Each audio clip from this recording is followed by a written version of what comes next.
Pole కాగా దీంట్లో 8 ఓట్లు చెల్లని ఓట్లుగా ఉన్నాయి. అందులో చీల నాగరాజ్ సాగర్ గారికి 101 ఓటు వచ్చింది. 101. అందరు క్లాస్ గట్టిగా అభినందించాలి. 101 అంటే 101 మంది ఆయన సేవలను కోరుకున్నారు ఈరోజు. అంటే 100 మంది కోరుకున్నారు, చిన్న విషయమేం కాదు. మళ్ళీ ఒకసారి గట్టిగా చప్పట్లు కొట్టారు.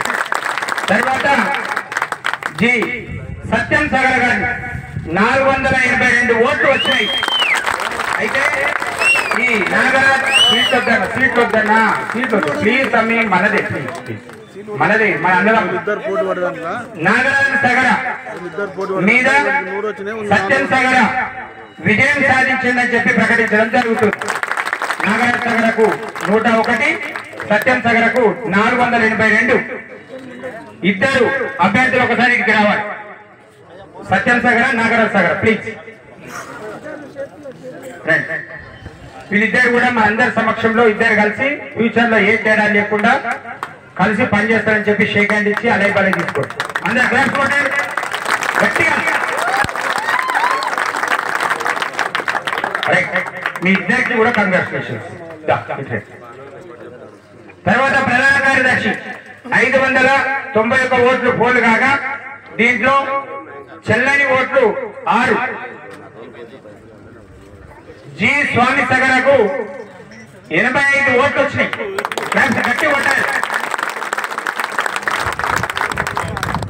అదేవిధంగా జి చంద్రాయుడు సగరకు 500 ఓట్లు వచ్చినాయి. అరే దండం పెట్టాయా బాబు, ఆపండి.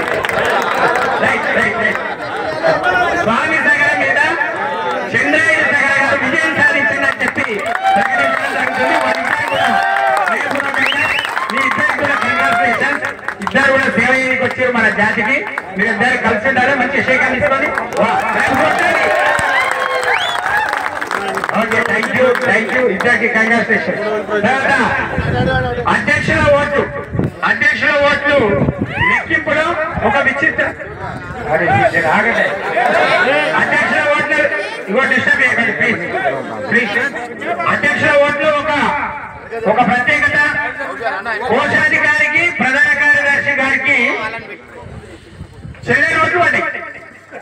ఒక్కొక్కరైతే ఇంటర్ కావాలండి. కానీ అధ్యక్షుల వారికి మాత్రం ఒక్క ఓటు కూడా పుల్లు అని మొత్తం ఇద్దరికి కరెక్ట్ చేసిండ్రు. అంటే ఇద్దరికి చెల్లె ఓటు మాత్రం లేదు. అంటే అదే అభ్యర్థులు 591 మంది. దీంట్లో జి కె వెంకటస్వామి సగర గారికి 116 ఓట్లు వచ్చాయి. గట్టిగా వచ్చాయి. 116 ఓట్లు కొనుక్కుంట వెంకటస్వామి సగర గారికి. అదేవిధంగా మోడల తిరుపతి సగర గారికి 475 ఓట్లు.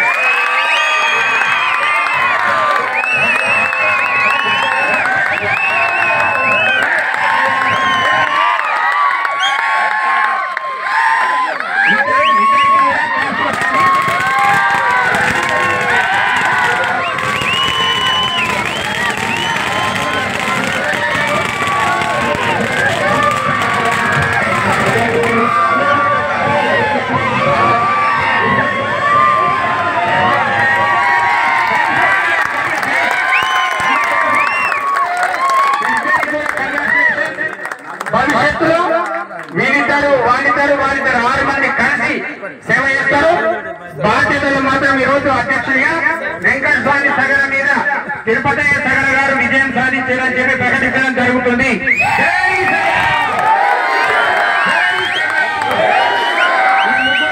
విజయం సాధించినటువంటి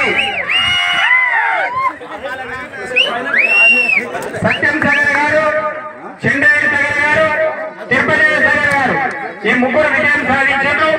ఈ ముగ్గురు కలిసి 15 రోజుల 20 రోజుల ఒక పక్షం రోజులు ఎంతో టైం పెట్టుకొని ఈ జిల్లాలో పూర్తి కమిటీ వేస్తారు. ఆ పూర్తి కమిటీ వేసే క్రమంలో ప్రతి మండలము అవసరమైతే ప్రతి గ్రామ కమిటీ అధ్యక్షులతో సంప్రదించి, అధ్యక్షులు ప్రధాన కార్యదర్శితో సంప్రదించి అన్ని ప్రాంతాల నుంచి ప్రాతినిధ్యం వెయ్యాలి